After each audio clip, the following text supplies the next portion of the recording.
Des prisonniers politiques et des prisonniers d'opinion au Congo-Brazzaville, sous le silence complice de la France. Et vous savez, aujourd'hui, on meurt au Congo. La France sait ce qui se passe au Congo. Il y a un général qui était opposant au président en place, qui est cerné par les forces de l'ordre dans sa maison. Personne ne dit rien. C'est une situation explosive. La France, elle a sa responsabilité. Le gouvernement a sa part de responsabilité. Je voudrais simplement... Non, mais c'est grave, parce que si les situations dégénèrent, parce que la France fait les mauvais choix géopolitiques en Afrique, après, il ne faut pas s'étonner de ce qui arrive aujourd'hui en France. C'est ça le problème. Le général Jean-Marie Michel Mokoko, comme vous le savez, est un homme politique congolais né en 1947. Cet officier général des forces armées congolaises est actuellement âgé de 77 ans, prisonnier personnel de Denis Sassou Nguesso. Le général Jean-Marie Michel Mokoko entre à l'école militaire préparatoire Général Leclerc, enfant de troupe, en 1960, au moment des indépendances. Puis il fréquente de nombreux lycées militaires.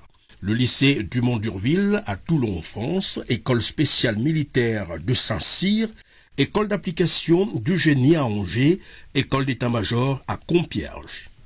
À son retour au pays, il sert à la direction centrale du génie de 1977 à 1983.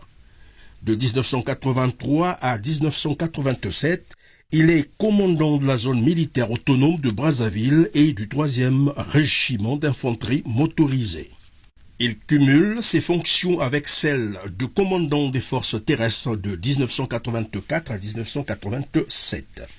En 1987, il remplace le colonel Emmanuel Elenga aux fonctions de chef d'état-major général des forces armées congolaises. Il est élevé au grade de général de brigade le 1er janvier 1990 avec Louis-Sylvain Goma, Raymond Damas Ngolo, Emmanuel Ngouelondele et Norbert Dabira. Attaché aux traditions républicaines, il contribue à la réussite de la Conférence nationale souveraine en 1991, 1992 et à la tenue d'élections libres, démocratiques et transparentes en 1992. Reconduit aux fonctions de chef d'état-major général des forces armées congolaises par le président élu Pascal Lissouba, il quitte ses fonctions en 1993 après s'être impliqué dans la résolution des crises politiques et institutionnelles qui secouent le pays. Il s'installe en France où il fonde un parti politique, le Mouvement pour la réconciliation des Congolais, MRC. En 1995, il publie Le Temps du devoir, un essai qui donne ses solutions pour résoudre les problèmes de son pays.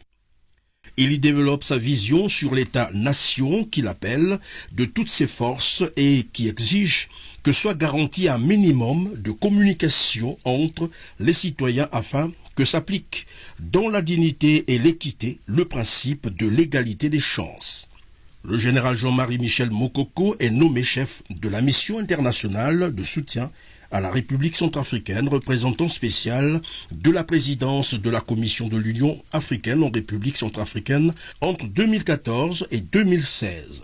De plus, il a été conseiller spécial du président de la République pour la paix et la sécurité en Afrique entre 2014 et 2016. Et comme vous le savez, 17 ans après son retour au pouvoir par coup d'État militaire en juin 1997,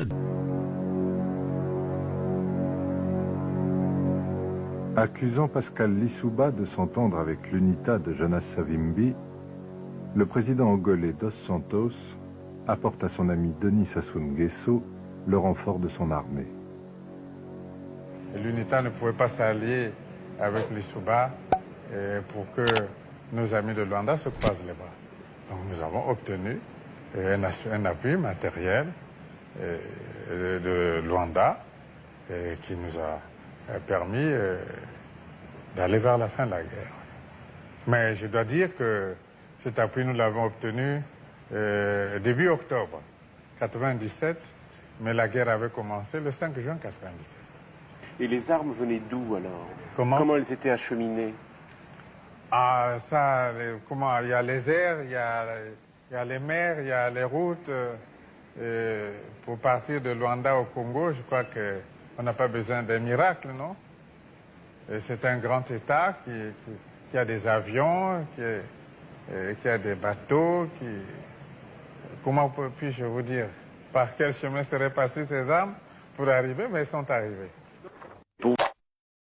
Merci de liker les contenus de ce compte TikTok et de les partager, car nous souhaitons voir émerger au sein de notre pays, le Congo-Brazzaville, un nouveau type de citoyen congolais qui connaîtra ses droits et saura les défendre même face à un régime autoritaire ou kleptocratique.